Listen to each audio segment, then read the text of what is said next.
Would you be insulted if one of your favorite characters was described as static, or one of the characters from your book was described as a static character? You shouldn't be. Though static sounds like a bad word, doesn't it?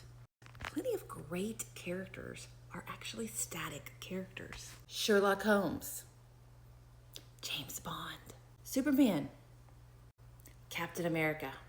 These are examples of static characters. In fantasy, we see these as Harry Dresden and Gandalf. These are beloved characters. It's not that static characters aren't well developed.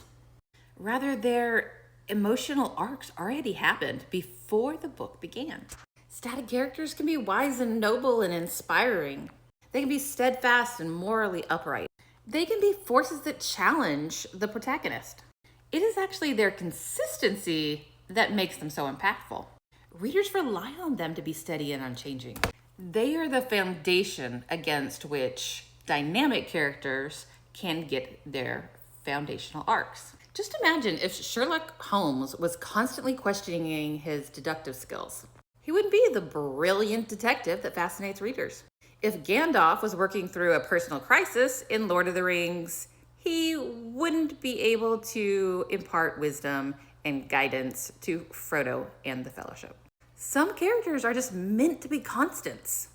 Their strengths rely on their reliability. Not all characters have to be dynamic. In fact, a story that has too many dynamic characters can leave a reader feeling jarred. A few of my characters in the My Fostering World series are static, and I'm okay with that.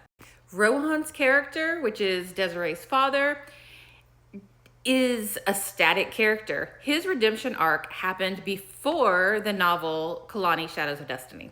In the story, he needs to be a constant, a steady father figure who has a spiritual influence and guide to his daughter and other foster children.